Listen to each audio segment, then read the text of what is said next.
Hello everyone and welcome back to TowerGate. It is TowerGate day number 1071, 1071, March the 13th, 2020, Friday. Thank you so much for tuning in.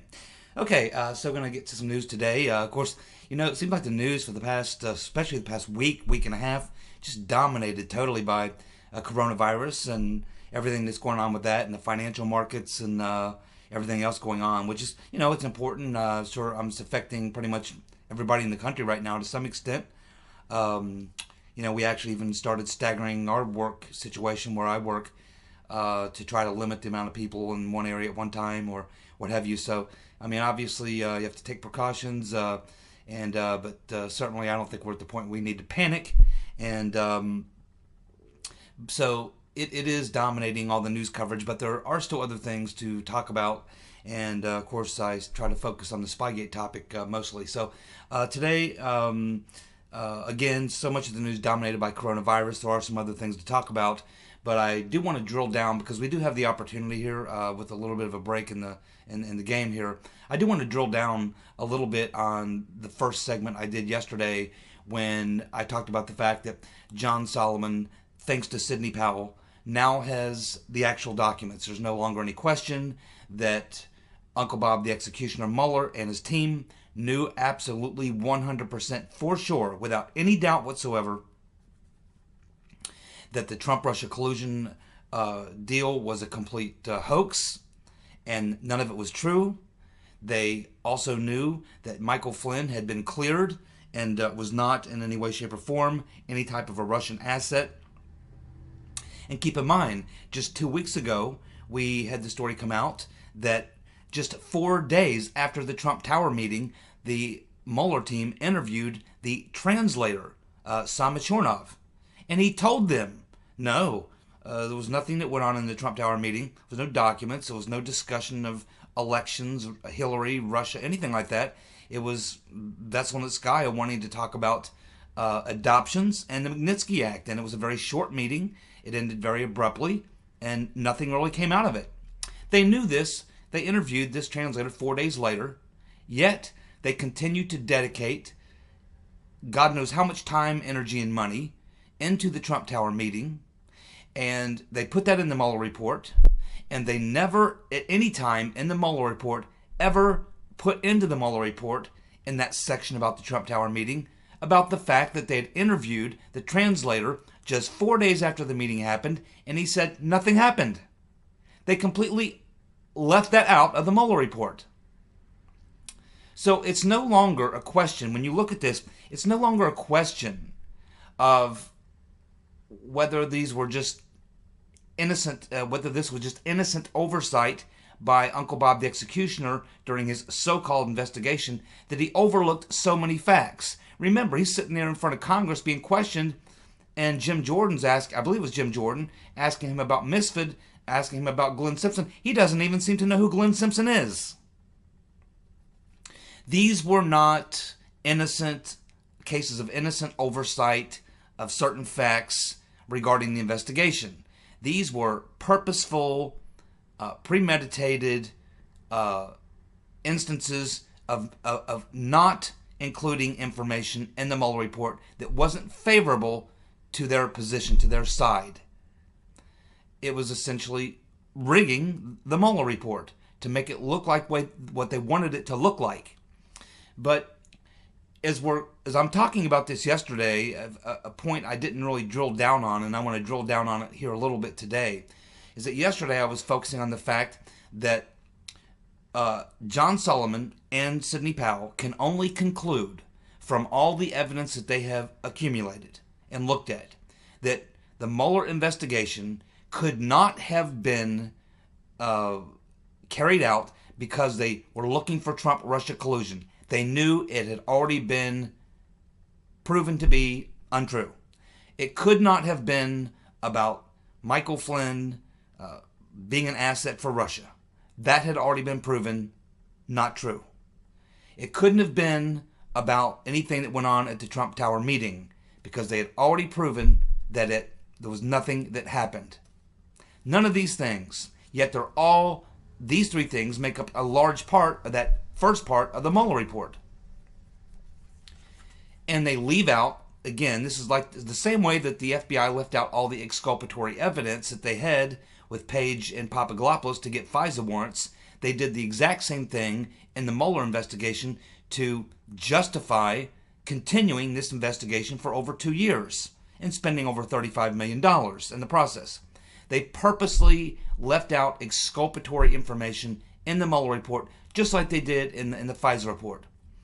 And this is not just innocent. This was purposeful.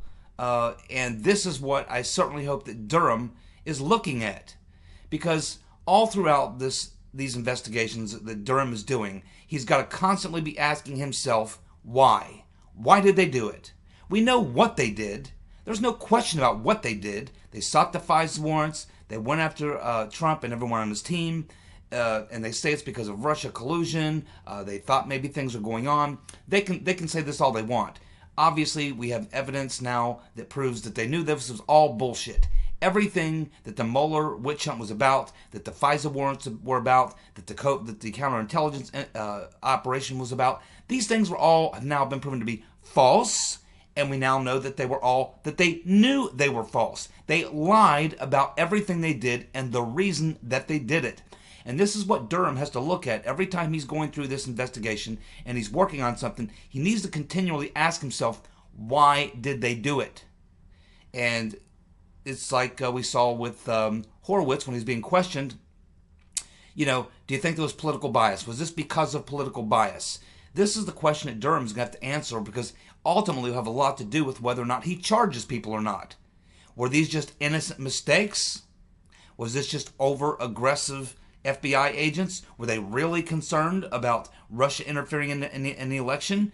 And to answer those questions and looking at what they did, you have to ask yourself, why did they do it? What was their motivation? What was driving them to pursue these investigations, these FISA warrants? What was driving them to pursue a special counsel? And then once the special counsel's appointed, what is his motivation? Why is he doing these things? Now that we know that a lot of the things he was investigating and the things that in the Mueller report, now that we know that the three main things he was looking at were all disproven, and he knew that these things were disproven on day one, you have to ask the question, then why did he do it? And I think there's only one logical conclusion for why they did it: to take down the president. That's what Durham needs to be focusing on. Why they did these things. We know what they did. He needs to be answering the question, why did they do it? What was the motivation? What were they trying to do? And you simply have to rule out at some point that they were trying to defend the country from Russians attacking the election, or they were trying to defend the country from Russia, or anything like that. You have to throw all this stuff out when you look at the raw evidence. It's the evidence that we have just in the public domain, but Durham has seen a lot more than we have seen. So he certainly has to know at this point that there's no longer a question of what they did. It's the question of why they did it. And when you look at all the exculpatory information that they held back from the FISA court, that they didn't put in the Mueller report, this was done on purpose, and I think that answers the question, why did they do it? Political. It was political. It was to take down the President of the United States by any means necessary. And all these so-called people around Trump, Papadopoulos, Carter Page, Michael Flynn, they were never the target. And all you have to do is look at what they did with these investigations into these individuals, and it's not hard to figure out that the target always was Trump. They were trying to get Flynn to give them information about Trump. They were trying to get Papadopoulos to say that he shared this information with people in the Trump campaign. They were trying to get Carter Page somehow having a conversation that they would listen to with Manafort or with Steve Bannon, and to try to find something there that they could suggest that there was something going on. Everything that they did was an attempt to get to Trump. It was never about really investigating these individuals, because they knew going in that these individuals weren't involved in any of the things that they were being accused of. They were just a stepping stone to get to Trump. And this is evident and it's clear when you look at the information, and this is why Durham has to constantly ask the question, why did they do it? Now, as we learned from John Solomon and Sidney Powell, although it's John Solomon making the argument, but he's making his argument based on things that he's learned, obviously, from Sidney Powell or reading her court filings, and his own conclusions after looking at all this evidence. And they conclude that the Mueller investigation could not have been about investigating Trump-Russia. It could not have been investigating whether or not something was going on with the Trump Tower meeting. It could not have been really about whether Flynn was an asset for Russia, because all three of these things were known to the Mueller team, and even before he was appointed special counsel, the FBI knew that these things were all bullshit. And that's why Solomon comes to the conclusion that the Mueller investigation was really triggered and was focused on and was based on largely this meeting between Jimmy the Weasel Comey and Trump, which occurred on February 14th, 2017, where in that conversation, Trump said to Comey, well, look, Flynn's a nice guy, really good guy. I hope you'll, go easy on him or what have you. And so we drilled down on that yesterday, and I think Solomon's conclusion is correct. That is the only thing that really could have been really driving this investigation, because they knew all the other things were already disproven. And I think that that's critical. But one thing I wanted to focus on that I didn't mention yesterday and kind of drill down a little bit on is that here is Comey. Think about this. Here is Comey sitting there at dinner with Trump, February 14th, 2017.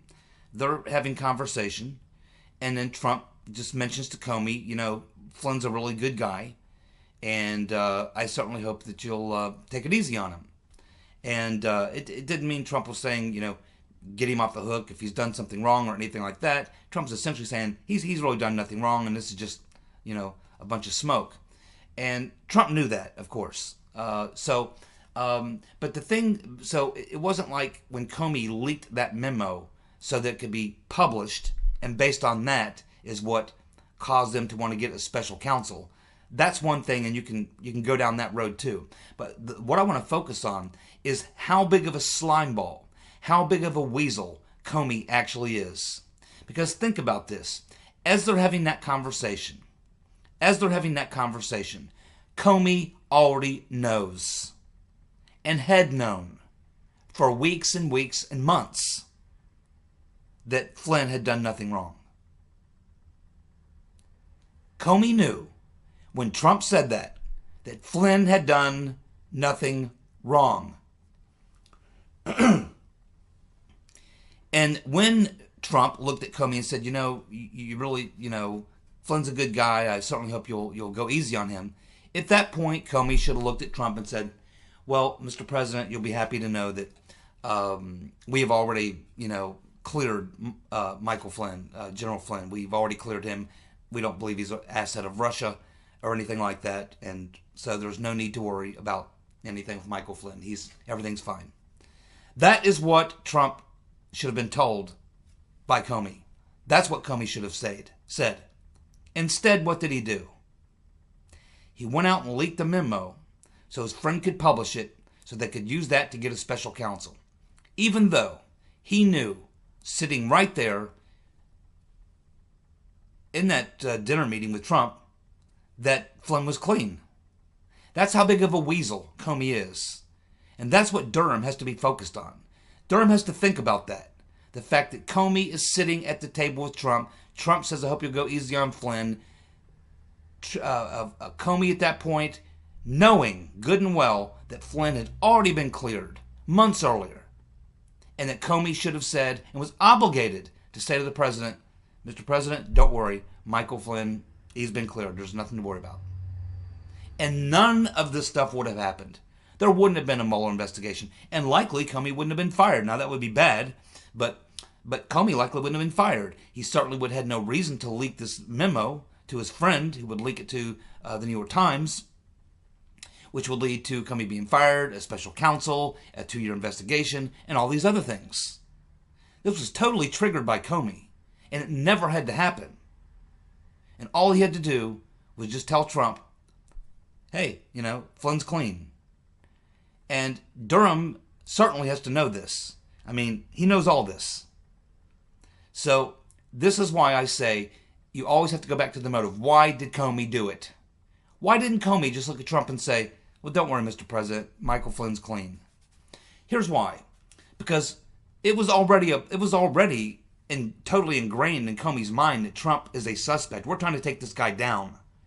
Comey isn't there to have a nice conversation with the president and discuss national security or what the FBI is doing on this or that or the other thing. He's there for one reason and one reason only, and that is to find something to set up the president, to entrap the president, to frame the president, to do something like that. This is the FBI director working to essentially stage a coup against the president. That's what Durham's got to be focused on. As long as he never loses track of this in his mind about the whole time he's going through this investigation, why did he do it? No matter who he's looking at, Strzok, Page, Clapper, Brennan, Comey, Yates, Obama, Rice, whoever these people are, he should always ask the question when he looks at any action they took and say, why did they do it? What was the motivation? What did they have to gain? What did the country have to gain? This is where your mind has to be when you're going through this investigation. But certainly, Durham knows that Comey was sitting there at the table, and in that conversation, which led to everything else, it led to the special counsel, the leaking of the memo, and the whole 9 yards, never would have happened, never should have happened, that Comey knew at that time when he was talking to Trump that Flynn was clean, and the correct thing for Comey to do was to tell Trump, hey, don't worry about Michael Flynn, we've already cleared him, it's no big deal, he's clean. That's what should happen, and I really hope that Durham locks his mind onto this and focuses on this, because this was a key pivotal moment in this entire coup, right there.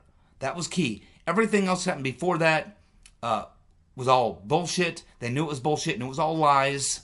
None of it mattered. None of it could stick. None of it was going to work. But they went ahead and used it anyway.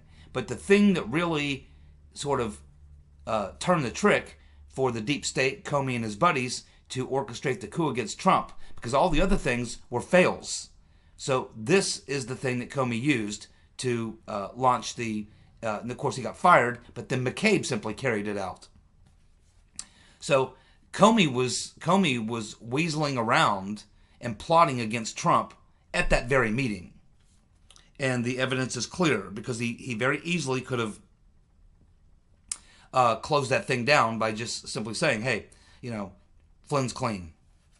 That's not what he did. I really hope that Durham doesn't let this, with all the things, I know he's looking at a lot of things, I hope he doesn't let that particular meeting and what happened there on that February 14th, 2017 meeting between dinner between Comey and Trump, I hope he doesn't just gloss over that, because that's a highly important detail, because it really is the thing that finally gave them what they needed to be able to launch the investigation. All the other things had not panned out. And so Comey leaking this memo is what did it. And it never had to happen. The correct thing to do was to tell Trump that Flynn had been cleared. But that's not what happened. We all know what happened. And Durham certainly knows what happened. So I certainly hope that that's the focus as he's going through this investigation about why these weasels, all of them, did the things that they did. Because they never would have done it if it was Obama or Bush or anyone else. It was because it was a targeted coup plot against the president. And the evidence is overwhelming. And I just hope that the focus goes there. But think about what a weasel Comey is. He knew right then and there when Trump said, hey, take it easy on Flynn. Comey knew at that time, had known for months, that Flynn had already been cleared. Think about what a weasel Comey is. And why that son of a bitch should spend the rest of his life in jail. And he better. Unbelievable. Now, let's move on to some other topics. Well, how evil are the demo commies? Well, they are so evil that they would, and it's not just the demo commies, it's their allies in the left-wing media, who are engaged in, every day now, since we've had this coronavirus, every day, these people are literally trying to take down the financial system. They're trying to do as much harm to the country as they can to hurt Trump and punish us. It's all about hurting Trump and punishing us. These people are willing to do great damage to the country, including many Democrats. I mean, it hurts everybody. This stuff doesn't just target Republicans, it targets everybody. But these jackals and hyenas in the media are so loathsome that they would participate in an effort with the Democrats to literally take down the country if they can, ruin the financial system, or at least ways do great damage to the financial system, to do a lot of harm and cause a lot of pain to a lot of people in the country. All because of their hatred for Trump and their lust for power. Their hatred of Trump and their lust for power are more important to them than the health of our country. Not just the physical health of our country, but the financial health of our country.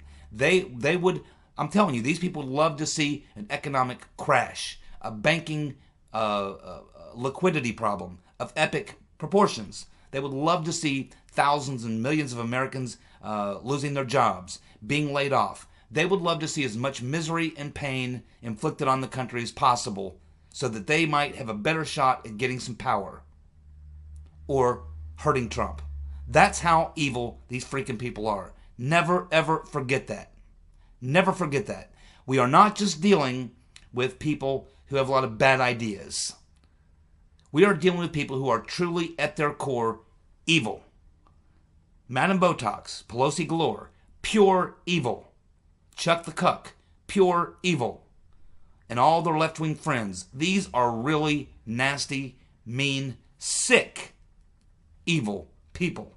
Never forget that.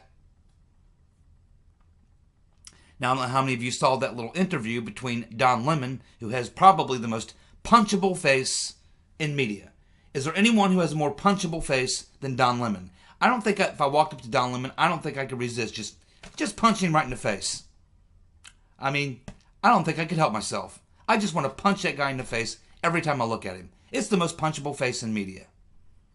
But anyway, he's got John Kasich on. And we know why he brought John Kasich on. He brought Kasich on because he's always been a reliable stooge to trash Trump. But last night, that's not what Kasich did.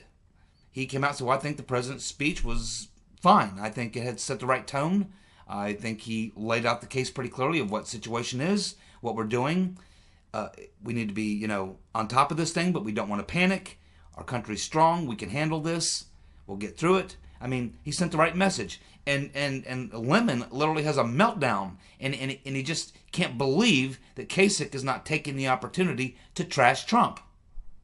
And if you haven't seen the clip, you can watch it for yourself. It's just unbelievable how this guy continues to have a job in the media. And it just shows you how bad CNN is. I mean, they are really, really, really bad. I mean, keep in mind, what we're dealing with here. This just shows you that people like Don Lemon and others like that, they really don't care. And it shows you that Kasich, even though he's an asshole, and I don't like Kasich, it shows you that Kasich understands that, hey, this is not politics as normal. This is not the typical thing. We need to forget about politics because this directly affects a lot of people's lives, the whole country and the world. This is not a time to be playing these silly games. But Lemon cannot, grasp this thought at all. These people really don't know because they are not affected by this stuff. They're insulated. They make, hundreds of thousands, if not millions of dollars doing their shitty jobs at their crummy-ass media networks whose job is to get up every day and attack Trump no matter what he does. No matter what he does. Now they're calling him a xenophobe because he said in his address to the nation, excuse me, in his address to the nation that this was a Chinese virus that came from China. Now there's, that's xenophobic. But they themselves on CNN, you can watch video clip after video clip after video clip of them describing it as a Chinese disease or a disease coming from China, from Wuhan and everything else. You can watch that for week after week after week. Now all of a sudden, boom. Now it's xenophobic to say that. These people are the biggest hypocrites on the planet. And again, these people, I really honestly believe that they despise America. They live in a little bubble, a group of people who think like they do, a bunch of lemmings, and they look out across the country and they really hate most of the people in this country. They really do. Trump is just like the front man, I guess. he's the guy who they attack because he's the president. But they really hate us. Never forget that. We are as much a target as Trump is. These people hate us, and they hate the country. And you only have to watch that clip of Don Lemon last night, and they'll remove any doubt that you may have had in your mind. And of course, we know that this spending bill that Trump is trying to get all the things he thinks that we need to do to fight this coronavirus, both on the health side and on the financial side, economic side. He's trying to get this done, and the Democrats, we now have learned, trying to load the bill up with all kinds of Democrat pork projects, pet pork projects, right? So we find out that Madam Botox tries to add a funding for abortion in this bill through the Hyde Amendment. And that's the type of things that Democrats in the House tacked on to this bill that should deal with nothing but dealing with the coronavirus. But yet they're using this, and they're probably going to try to have a political fight over it when we need to act on this immediately. But the Democrats are going to politicize this by throwing in a bunch of pet projects that the Democrats want and a bunch of garbage to try to create a problem with getting this passed, and then they're going to blame Trump. This, again, is another example of how bad these people hate this country. That is a fact, man. They want this country to fail. They want the economic collapse. They want the worst thing that could ever happen in this country to happen because they want to punish Trump and punish all of us. And they're not only wanting these things to happen, they are doing things to try to make this happen. That is how bad it is. The Democrats and their allies on the left are working as hard as they can to make sure that as much damage can be done will be done. That is the type of evil we are talking about. Now, we learned yesterday that Barisma Joe Dementia has hired Jen O'Malley to lead his campaign moving forward. That is hilarious. That is hilarious. And why is that hilarious? Well, it's hilarious because Jen O'Malley was the campaign manager for Bobby O, the skateboarder. So now he's going to go with Bobby O, the skateboarder's campaign manager to lead his campaign through till November. Well, the last time I checked, Bobby O's campaign crashed and burned. In fact, he didn't even make it to the first vote, to the first primary. So, great, fantastic, sounds good to me. Sounds fantastic to me. Now, here's another story that probably is under the radar right now, and that is that, as we know, Trump has taken measures in the last couple of weeks to bring in people to drain the swamp. And one of the areas that they are focusing on in draining the swamp are the inspector generals. Remember, every government agency has an inspector general. There's like 70 some odd inspector generals. And they have been learning, I should say I've been learning, but these people who Trump has brought in to drain the swamp are finding that these IGs have been purposely blocking or taking away security clearances of people who Trump has attempted to appoint into his administration and to various agencies of the government. These IGs are, again, deep state bad actors working to sabotage Trump and his presidency by blocking or removing security clearances of people that he's trying to get to go to work in his administration. A lot of people he's tried to get in have been shot down or they're in limbo because these IGs are hoarding up their security clearances. So now these IGs are now being closely targeted by the people that Trump has brought in to drain the swamp. And so we can expect probably in the next weeks and months to come to hear a lot of names of inspector generals, and I would assume Michael Atkinson is at the top of the list. You're going to start seeing a lot of these IGs removed because they are engaged in deep state tactics to do as much harm to the president and keep him from getting his people in place as possible. So that's good news. We're identifying the rats and flushing them out of the hole. We also had a disgusting display of stupidity by Dementia Joe yesterday, he comes out and makes a speech almost like he's trying to look like he's the president, like what I would do if I were the president about coronavirus. So he comes out and he's reading this teleprompter speech, and of course we know that Joe Dementia is of course a miserable loser, a miserable louse, and a total loser, I should say. And so he's going on complaining about Trump's handling of the coronavirus, and he says that Trump should do the following things. He says Trump should get private laboratories and academic hospitals to begin testing. Yeah, well, Trump did that weeks ago. He says Trump should do something about small business relief. Yeah, he's already done that, and he's trying to do even more, but the Democrats in Congress are trying to load up the bill that will provide the funding with a bunch of Democratic pork. He wants to, Biden says he needs to waive copays. Yes, Trump has already had the insurance companies in, and they've already talked about, yes, they are going to waive copays. Already taken care of. He says that they need to fast track. Biden says they need to fast track virus testing. Yes, they've already done that too. They've already done the fast tracking of virus. In fact, they've got two new things. One of them was actually both of them, I believe, have been used to treat malaria. So there's two different types of vaccines that have been used to treat malaria. They have shown some success, so those are going to be fast tracked right away. And there's another new thing they've put together that's being looked at right now.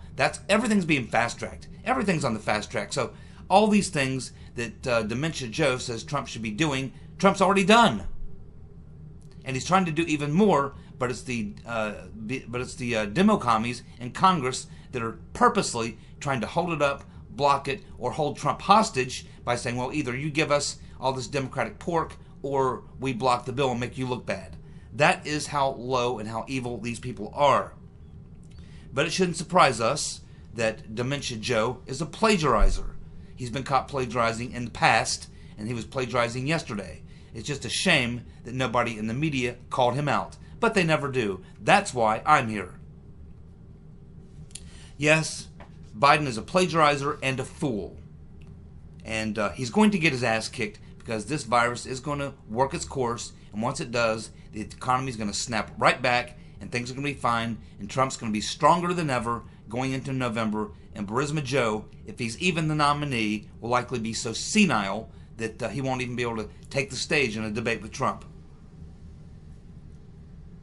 Well, I guess we can congratulate one of the four horsewomen of the apocalypse, Ilhan Omar. It appears that she's announced on Twitter that she's just been married. I guess we should congratulate her. At least she didn't marry one of her siblings. I guess that's a step in the right direction. But this will be her fourth marriage, and this will be her second legitimate marriage. She had married her sibling once before and also had a marriage. It wasn't really a legal marriage in the U.S. It was an Islamic marriage, which doesn't qualify in the U.S. But technically speaking, I guess you could say she's been married twice, but actually been married 4 times.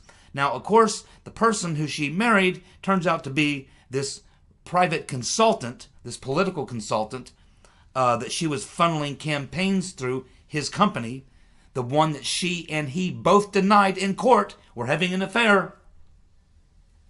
Both he and she denied in court that they were having an affair.